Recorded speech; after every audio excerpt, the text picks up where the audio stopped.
Right. Welcome, everybody. Matt, how you doing? Doing well. Thanks, Randy.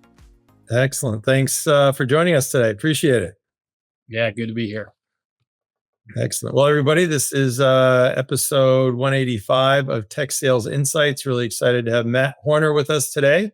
He is EVP of Global Enterprise Sales at Worldwide Technologies, an awesome company that I've known well for a long time.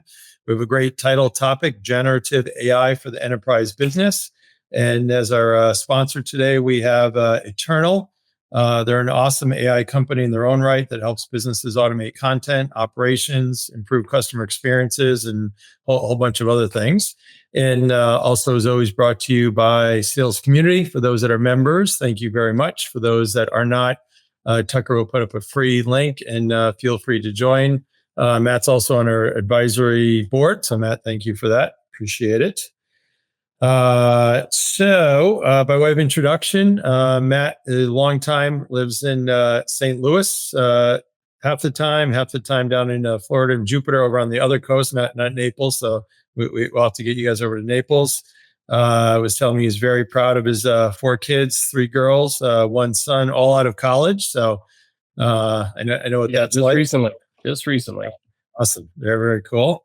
And obviously being in St. Louis, big sports fan there with the Blues and the Cardinals, and a bit of Mizzou. Mizzou is a tough one against, hate to play Alabama coming after their loss they just had. So it'll be an interesting game this weekend, I'm sure. I don't think that's going to be pretty for the Tiger fans. And we're trying to figure out how we met. We thought it was probably 20 or so years ago, but I can vividly remember. I still say WWT instead of worldwide, but kind of just cracking in some of those big accounts. And I was executive sponsor at Comcast, and then some combination of Citi, JP, B of A, and like, who are these guys? They're coming in and doing well, and customers love them. And then it's just, you guys have just been a rocket ship from there, expanding globally. So kudos to you guys, and certainly have a great team. I'm going to leave somebody out, but between Jim and Joe, Bob, and others, just really, great set of executives as well. Yeah, it's a great team. Been very blessed over the years, and I've been with the company 25 years. And to your point, the rocket's still lit and probably never stronger in terms of how we feel about our business. And we're just, again, very fortunate based on the position we're in. Awesome.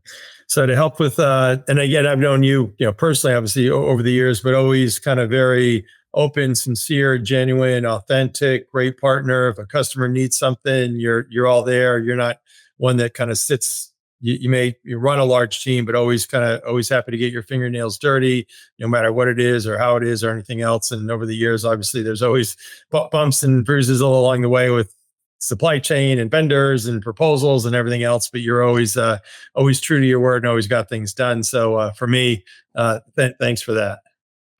Yeah, I thank you, for the recognition there. I think you do what you can, but I think the best representative to those that you lead is leading by example, and keeping like you said, your hands dirty, and keeping yourself highly engaged with customer interests and needs and demands and problem sets, and also kind of life and times of a sales rep, and what that entails is probably more complex than it's ever been. So, having a good keen eye on, what are they all dealing with is important for me to be able to shape strategy. Absolutely. And also some other intro comments I have from some mutual friends, Joe Koenig, right? Yes. So I had him on last year, and he said, Koenig, not Koenig. I was like, I must have been saying Koenig for the last 20 years. He said, you have. And then I was talking, he started doing the same thing. So anyway, tell me, we do that out of jest anyway, but yes, it's Koenig. I got it right the first time. Anyway, so longtime president there as well. So he says, Matt's leadership has been instrumental in driving WWT's strategic growth, fostering innovation across the organization while enhancing our global footprint. His ability to lead with vision and collaboration has empowered teams to consistently deliver exceptional solutions for clients worldwide. From Bob Olwig, EVP Partner Alliances, says Matt's a 25-year veteran and exceptional leader and passionate about all things WWT. especially with AI, as he leads the charge with our fantastic partnership with NVIDIA. Greg Ambulos, who runs channels at Dell. I've known Matt for over 20 years. He's an incredible leader, a straight shooter, trustworthy, and a friend, a leader that gets the most out of his people, very results oriented, and a true professional. John Byrne, president at Dell, says a strong leader and friend who leads from the front and is well respected by all. Matt has been a strong Dell Tech advocate and champion over the years, resulting in strong growth for both our companies. Thanks for all you do, Matt. And then Dave Riley, who's a longtime Wall Street CIO, CTO, now board member. You work with him in Empower as well. Matt has always put clients and customers first and has built deep, lasting, and truly strategic partnerships throughout his career. He also serves as board chair at Empower. Contributing back to the communities where we live and work is something that is core to Matt and to WWT. Maybe just do I've been honored to be a guest at the Empower event, but it's just so touching. What you do for all those folks. You want to give a little commercial? Absolutely. So, the essence of it is to really create pathways to prosperity for young adults in underserved communities, certainly diverse background, and really typically do not have a path into the tech sector. And our program provides no cost development for them to create certifications within tech, but also gives them guidance on their professional skills, like how to show up in an office and then what to dress, and then also speaking skills, writing skills. And then most of them have challenged personal backgrounds. So we give them social guidance on just how to manage the, at times, dysfunction in their home life in order to put the time into developing their own lifestyle that they aspire to create for themselves, which often is not really in the offing. So this program is just a launching pad for, really just life-changing type of impact. Awesome. So it's a great, and you've got the big annual gala is next week in New York on Tuesday, right? It is Cipriani downtown, about 1,000 people, great networking event, who's who list of different tech leaders. So I'm looking forward to that next Tuesday night. Yeah. I mean, it's obviously an amazing cause, but it's, obviously brilliant how you've done it, right? So you got a who's who of Wall Street CIOs and CTOs. So therefore all the tech company go-to-market execs obviously want to partner with them, build a relationship, and it just, great synergy. And, outcome is a, fantastic cause and giving back in such a great way. Yeah, I mean, candidly, that's how I got started with Empower. I went to a gala, I must have been 15 years ago. It was the top of the JPMC building at the time, downtown on Wall Street. And I was just blown away by the student speaker, and just had a real passion to give back and contribute. And, it's been, like I said, 15 years I've been involved now. Awesome. So jumping into the questions, so you went to Loyola University in New Orleans, as they say, back in '92, and your first job was at Entree Computer. Yeah, I was actually an intern in senior year in college, and they offered me a job spring of my graduating year, '92, and I graduated, and they ended up pulling the plug on the offer because they had a hiring freeze. If you looked at back in '92, there's a bit of a recession going on. And so that was a shock, wake up call with just graduating. And I offered to work for free until the freeze became unfrozen. And they said, well, if you're dumb enough to do that, we'll take you. And I figured it was a calculated risk. I could learn the business, show value. I kind of knew their business already. And I did work for no pay for 4 months. And then they hired me. And I really it was a springboard to a lot more responsibility. And, I think it certainly set the tone for my brand at an early age with that organization. And again, not everybody should necessarily do that, but it worked out for me. Right. What was your first job there? Inside sales. And, a lot of that is administrative. You're just, taking orders, you're doing quotes, you're in the systems, and, helping research different things going on with the client itself, and then anything a sales rep wanted you to do, you're kind of like a pledge at in fraternity. But you get, certainly baseline experience on what it takes to kind of be in sales and all the mechanics that go along with it. Yeah, absolutely. Some cold calling in there as well. A lot, yep, a lot of cold calling, and that grows. I think there's almost nothing better than that. You grow thick skin pretty quickly in the cold calling, and you got to learn how to, you know, really thrive on rejection. Is the Right. situation at hand. But when you do get a fish on the hook, it's like there's nothing better. It's like a real thrill. And again, I think it's a great rite of passage for sales. Yeah, so good. And I know you're. We'll get into WWT in a little bit, but Yep. I know you're kind of more elephant hunting. But is there with your SDR BDR group? Is there a cold calling function there? Yeah, we have a what we call a sales academy, and we bring on anywhere from 50 to 80 early in career resources a year, and put them through a very structured program of learning all things across our portfolio, as well as kind of the selling methodologies, as well as the systems that they'd work in. And it's really great. They graduate, so to speak, and legitimately, we do have a graduation for them, and then they will migrate into supporting a sales account or a territory, or they may do pursuit of their own if they're not a part of a larger team, or they may go into business development. And there's a lot of different avenues that they could Wow, grow the career from there. excellent. Sounds great. So then now, take us through your various roles in WWT. Kind of the short story. Yeah, the short story, 25 years. I started out leading engineering, believe it or not. And that kind of had that was a circumstance of me really fascinated by what technical engineers do, and then selling what they know from a service and consulting perspective. And then I kind of knew the psyche of an engineer, so to speak, at an early age, and was able to lead them.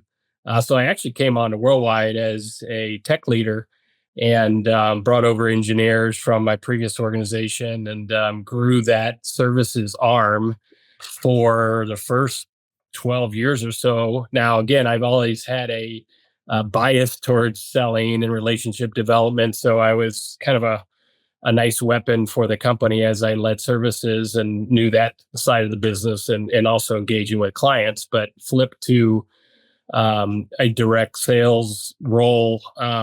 Like I said, about 12 years in, my my initiative was to grow our business in New York, and we had no business in New York, largest city in the country, and we were like, why, maybe in the world, why isn't that the case? And I said I'd go up and figure out if we could do any selling up there, and give me a month and I'll figure it out. Well, a couple of years later, I did establish business, and I did feel that we had a gap to fill. There were large at the time. You go back, 15 years. There were large service providers like an AT&T, Verizon, and then a lot of, I'll say, regional VARs, and there wasn't anybody that kind of really could bring a global kind of capability, yet compete as well with the service providers that had a lion's share of kind of tech spend up there. Look, so I dedicated those first couple of years to just growing our business. And to your point, I kind of have a mindset, and encourage others to, kind of go big or go home, and have aspirational targets. So who's the pinnacle of target account in New York was JP Morgan Chase, and went hard and fast after fostering relationships, trying to win their business and trust, and it worked. And we did that across all the banks in a lot of respects. And then that expanded my sales responsibility from New York to the East Coast. To then I opened up our London office and Europe, and then also opened up Asia Pac for us. So fast forward, now I run global enterprise sales, and here we are. There you are. That's the fast version. You set it up and you're running it. So amazing job for sure. That's so great. So maybe tell us a little bit more about WWT. It's a special place and obviously biased, but it really is. I'll start with just the culture is a really healthy environment to have employees engage in, you know, really thought provoking ways in which we can drive outcomes for our customers. And there's a high sense of accountability to treat people well and treat people like you want to be treated and be a team player and leave your egos at the door. So we kind of set a standard of how we expect our employees to behave, and that's again starting with just treating people with respect. When that happens, it fosters an environment to create innovative ideas, and that innovation spawns ways in which we can drive outcomes for our customers. So culture is a number one for us, and we don't ever want to become complacent. And I think as we've grown, I think it's become even more of an emphasis to protect it, based on the fact that we now see the results of a great culture and its impact on our clients are wanting a kind of a similar type of disposition for their teams. And so that's the special part of worldwide. And then the kind of what we do is, it's now this calendar year will probably be a $22 billion global tech integrator that spans from anything related to network and data center to the cloud, all the way through what you need to do to protect all of that infrastructure and software from a cyber risk perspective. And then also we do software development and data science and, whether it's generative AI space or just overall analytics and then app development for our customer with, whether it's buying online from a retailer or different ways to create a digital experience from a fan perspective and the sports. So it's really end to end. Best way to portray is probably what we don't do. We're not a large ERP implementation organization like some are and do well. We're not a IT outsourcer like some are and do well, but we are more supplemental and complementary to our clients. And again, the real, I'd say, secret sauce, just to finish on, is this lab and ecosystem of our campus of labs, continuing to learn and understand how these technologies operate together and what's available and ready for prime time in an enterprise perspective, and kind of a safe harbor for our customers to go and kick the tires on tech, without having a heavy hand of sales or trying to push them in one way or another. That's great. So obviously, there's the household names of tech that you've been doing well with all the time, but then there are also kind of up and coming, maybe companies people haven't heard of before that then you kind of bring in and incubate. Always, I mean, a constant rotation of emerging partners that we are vetting out and really working with their product teams to determine, candidly, do they have something special that is applicable to the enterprise caliber client?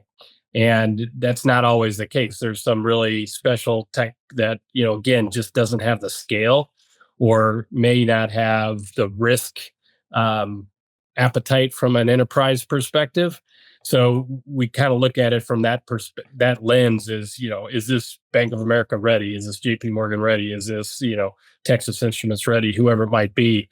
But there's some really interesting and attractive tech across, again, whether it's cyber, networking, certainly in the AI space, and we're constantly evaluating them. Awesome. So we have from John Hamby question, where do you see out of the box AI ISV partners playing a role in your go to market to accelerate customer outcomes? Yeah, I mean, the ISV landscape is massive to say the least, especially in the AI space. And similar to what we have done in our labs for now over a decade with I'll call it hardware and software that drives that hardware and evaluating it, with the ISVs, a lot of emerging them, like just one category, just LLM providers, working closely to understand, what are their feature functionality capabilities, what's their best, fit for purpose, and is that by an industry or is that by a type of cloud, or where is the infrastructure going to reside? So they play a critical role for sure. There's an abundance to always evaluate, and where we start is honestly asking some of those that are already partnered with those ISVs, what do they think of them? What role do they play in their ecosystem? And is it enterprise class or, and also getting to know their leadership team is important for us because we want to have some level of continuity that we feel that this company's going to be around for some time. Yeah, great. So you got certainly things going, great guns all around. Any challenges on the sales go-to-market side? You always challenges. I mean, I think from a macro level, our business is healthy and has, again, like at a worldwide CAGR, compounding aggregate growth last 5 years has been over 17%, and that's all organic. We don't do any acquisitions really.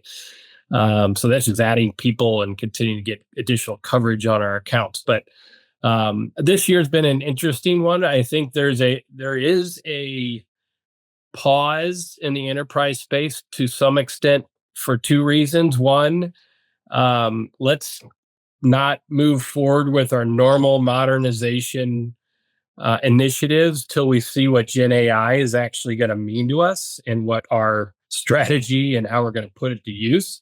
So there's been a little bit of pause in modernization, and then there's also the political uncertainty. Just who's going to be in office is causing enterprise class customers to wait and see. And again, I don't think the choice is going to be much different. I think, just getting that resolved, the administration, whatever route it goes, will then drive an openness to funding. And again, if it's Right. one side of the aisle, that funding might be, more regulatory and more demands on a organization systems, which will drive a need for tech, or maybe it'll be deregulation and more, openness and driving growth. So I think it's 6 to 1, half dozen other, but I do think there's a pause there. Oh, interesting. So jumping into our title topic, generative AI for the enterprise business. So how would you define generative AI? I would define it as, and I'll apologize in advance for the sensationalism, but I do think it is the modern day industrial revolution in terms of technological advancement. There's no question in my mind this has the implications that, were in place at the end of the 1800s and what was happening there, from, railroad to manufacturing to other things. This is that for our current era.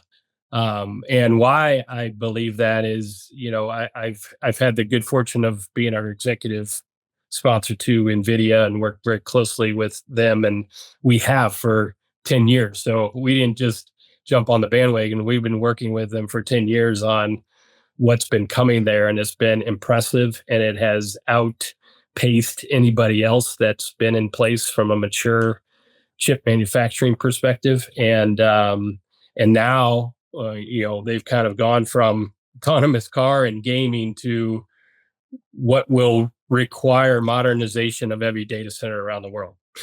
And that is a gigantic task that will be necessary based on the load of this technology that is, required to manage generative AI. However, the outcome and putting it to work will drive enormous profitability, enormous efficiencies. And if you use this weaponry right in generative AI, it will be very, enhancing or disruptive to your your current business.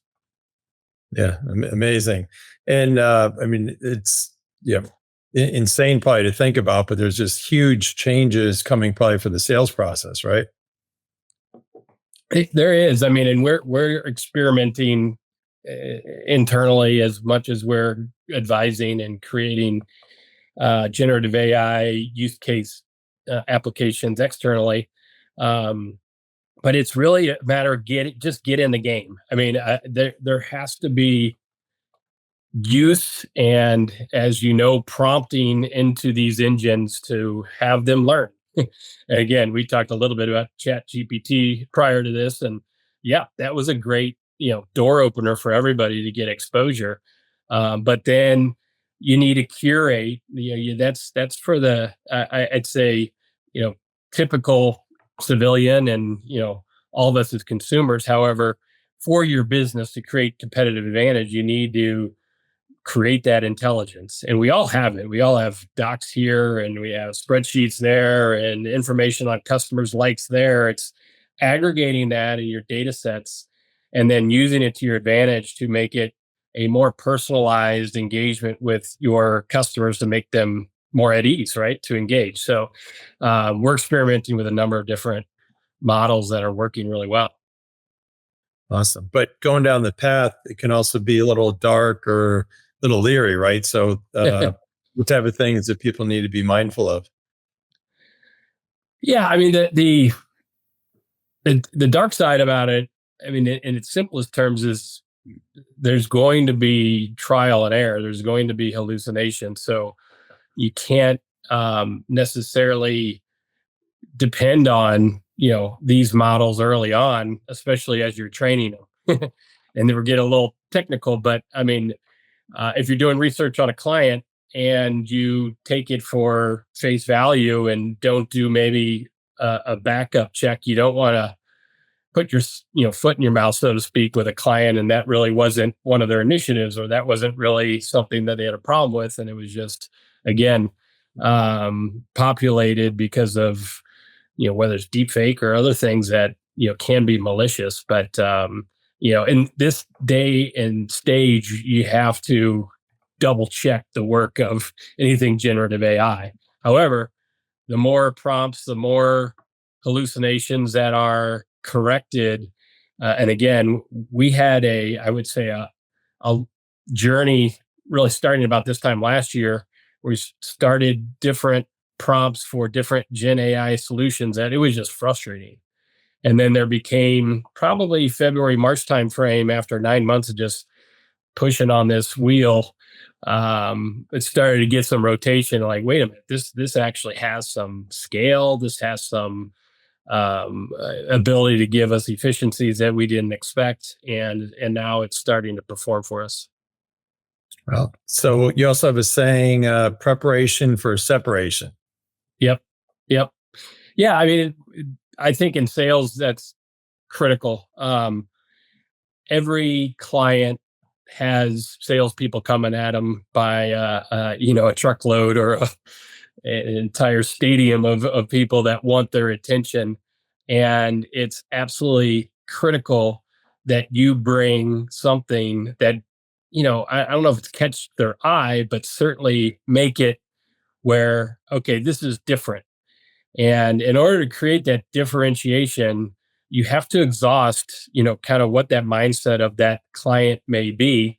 And that's just through good preparation, persona modeling and what if scenarios, doing your homework as it relates to, um, you know, who else knows that client and what do they know about them. I also think it's really important, personality wise, to adapt your style based on that person's style. Some people are really hard nosed and no nonsense, and you better get to the point. You better drop something in their inbox that actually resonates, or you're going to be kicked to the curb. On the other end, I see banners behind you. Some people may want to talk about Alabama football and worm themselves into the conversation, and you go straight for the kill, so to speak, or try to just talk business without creating that I'd say personalization. It could backfire on you. So I do think adaptability is really important based on the style of the person you're working with. Yeah, absolutely. So there's certainly we focus on the sales side for your kind of sales team versus kind of what you're doing for some of the customers. Certainly lots of use cases. Are you doing anything in the lead gen area?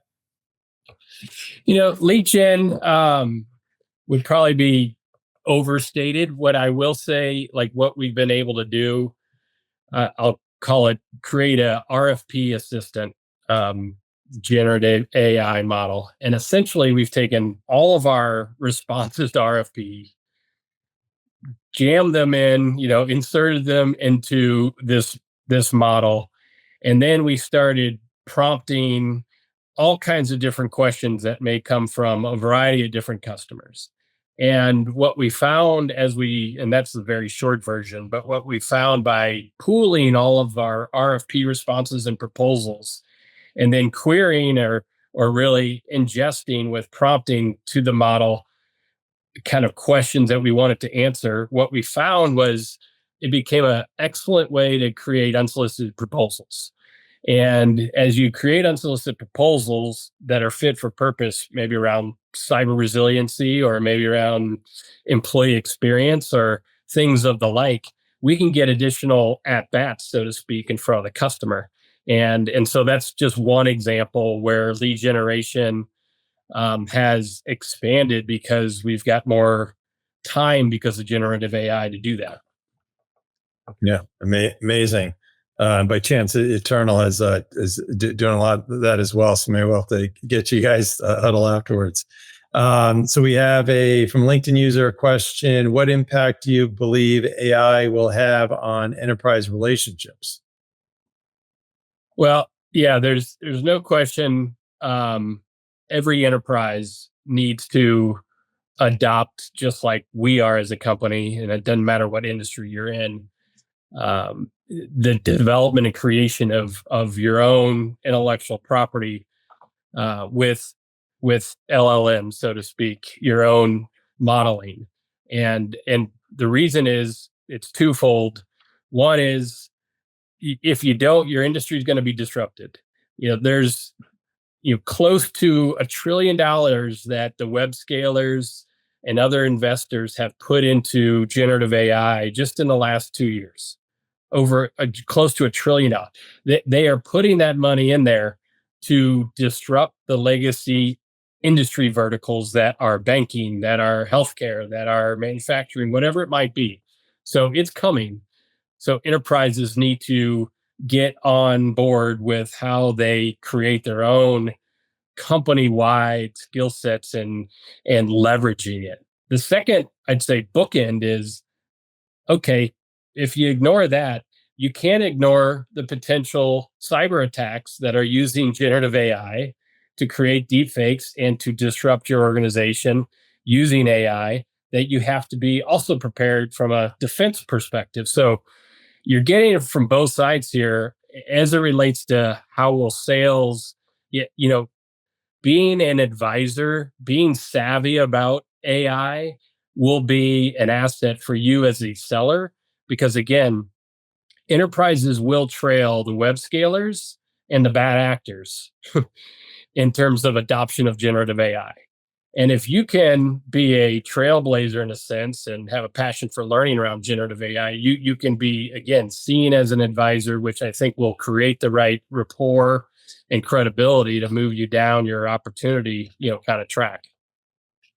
Oh, that's great.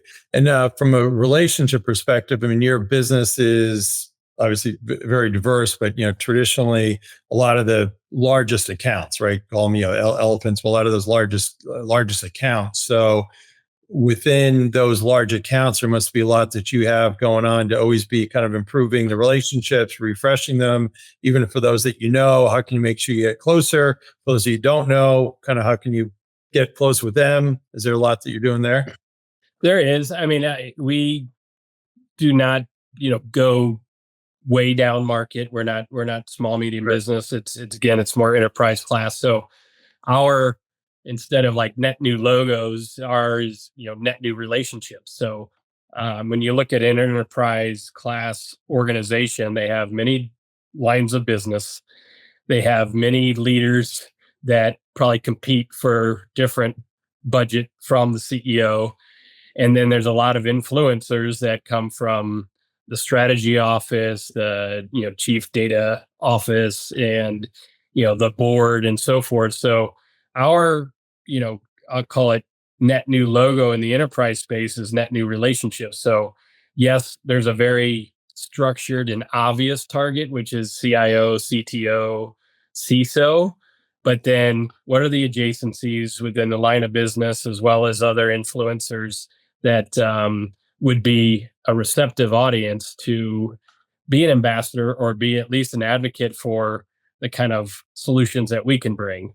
That's our approach in a sense. I think with AI, it's going to be even more interesting and quite frankly attractive, where you can go to a line of business that typically isn't really interested in your tech story if you're selling, whether it's Dell Technologies or HPE or pick any of the major Cisco on down the line. A line of business doesn't find that real fascinating. They think it's necessary evil to what they need. However, in today's landscape, we can go to those lines of business and speak to them about something that's very relevant to them, and that means growing their business if they're ahead of sales, or it means driving more efficiencies if they're running a particular division.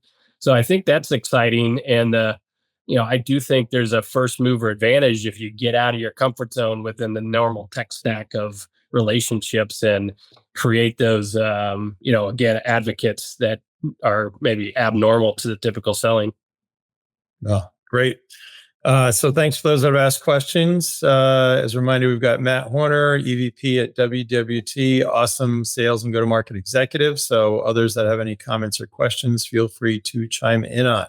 So along the way, you must have had some amazing mentors. Any kind of 1, 2, or 3 in particular you want to call out, and anything specific you can remember from them? Yeah, I mean, it's pretty easy for me. My father was in sales, and for his career, he actually was with the same company for 43 years. Yep. Some of you probably have heard of Thermo Fisher. It's Sure. you know Pittsburgh based and large organization now. But anyway, he was certainly, besides parent, great mentor in the career development. And then our CEO, Jim Cavanaugh, is a close friend, but also an excellent mentor. The guy is as driven as anybody I know, but also exceptionally humble, and just gets it, just does things right, treats people right with respect, but at the same time has never lost his thirst for continuing to improve himself. And that's certainly, like I said, from the original kind of dialogue, he leads by example. He's been an excellent mentor. Outside of that, I've had a passion for learning about leadership, whether that's historical figures in politics or great business barons and so forth. I really enjoy leading or reading about leaders and their styles, and that's just kind of informed my own thoughts on how I lead. Gotcha. Very cool. So, I mean, you work with kind of who's who of the tech companies. Not to put you on the spot, but are there any sales leaders in particular that you respect? Oh, there's a ton of them. I mean, one that just I'm pretty excited about. Gary Steele's now runs sales for Cisco, who came over from the Splunk acquisition. He was CEO of Splunk. Just met with him a couple weeks ago. Really impressive guy. I think that is going to be quite a enhancement, candidly, for that organization. So again, I don't have a long history or relationship with him, but certainly very impressive, and I think that will be a boost. I've known the Dell EMC team for forever. I'm a big fan of Billy Scannell, and I mean, you talk about somebody that is a consummate sales professional, and just takes no prisoners and making sure he gets a win. It's absolutely impressive, and in the team under him, that you mentioned John Byrne, and Pete Trezino, runs the Americas. Really appreciate that team there. And then there's others across the cyberspace that are really impressive across. Even though they took a major hit, there's some real strong people at CrowdStrike.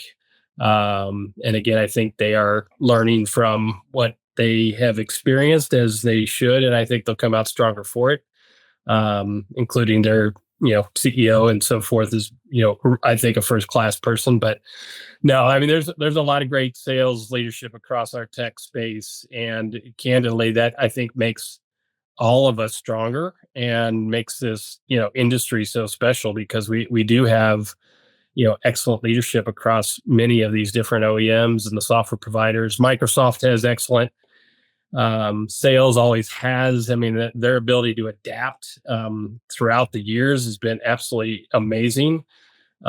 Just a absolute Harvard, MBA class, and just how you take an organization that could have lost its luster and is at the top of its game practically. Yeah, absolutely. You're in the catbird seat for sure. So, as well as WWT has done, you're really only as good as the people. So, you must certainly have some great best practices around the kind of development, kind of training area.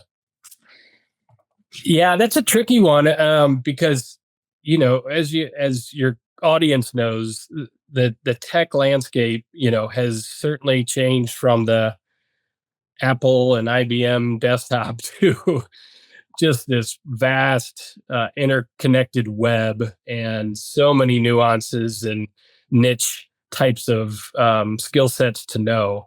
So we challenge ourselves on how much enablement's too much, and at the same time can't get complacent and just assume everybody knows what they should know about our market and our customers and things of that sort. So that the fundamentals are the following. One, they need to know our WWT portfolio inside and out, almost like I'm sure plenty of people have family members or friends that work in the pharmaceutical industry.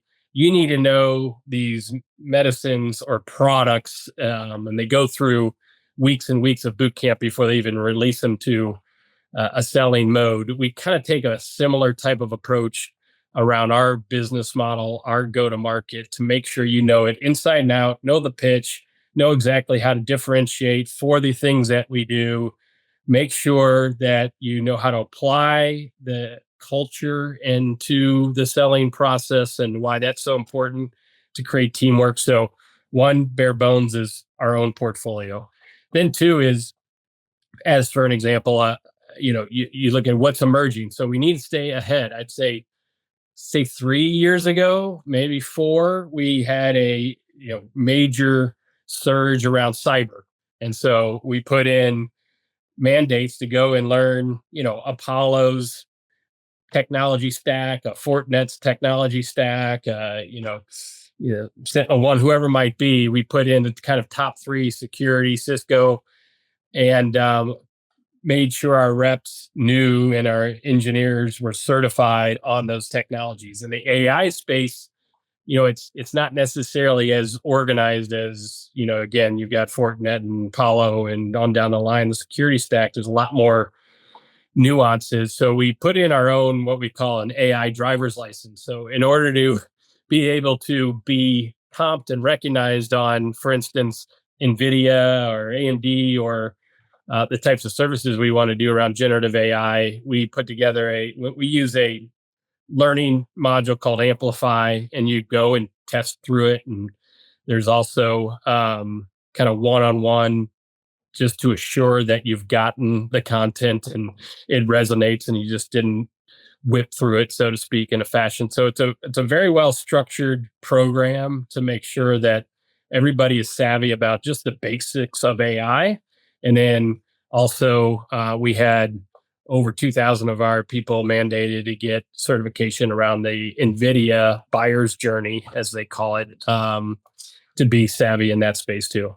So it's you could spend the entire year doing enablement and training because of our industry and then the emerging. So you just have to balance it. Great. So from Bob Ulwig, your partner in crime on the Partner and Alliance sites, has great insights. Matt, agree. Randy, WWT is fortunate to be in the catbird seat in this very complicated industry of ours. So, absolutely. Thanks for joining, Bob. Yes, thank you. Anyway, we're pretty much at the end here. So, question I'd like to ask people at the end, for those that I've known, if you can keep it PG, any Randy story to share? Well, I've got maybe just one story and then one uh, recognition of Randy. The story is very timely here. You have in your own house one of the best sales guys I work with, Chris Riley. I don't know why he was in your house, but he just was about 5 minutes ago. But he absolutely was an excellent partner, and it's good to see him. I guess you never know who's going to pop into your house, Randy. And There you go. Exactly. I'd say the comment is I'd love to pluck you away from the podcast and put you on the field with the worldwide team and get you selling for us, because you have always been one of the top, influencers, and have such a great appreciation of the selling methods that are really necessary to be successful. You've been highly successful yourself, so I'd love to put you on the pitch and get you working. Excellent. All right, give me a territory. Exactly. Dan chimes in with the dream team. Thanks, Dan. So, all right, we ran short of time, but certainly just so much great words of wisdom here. Awesome to see your success, and look forward to seeing you in New York on Tuesday. Thanks for having me, Randy.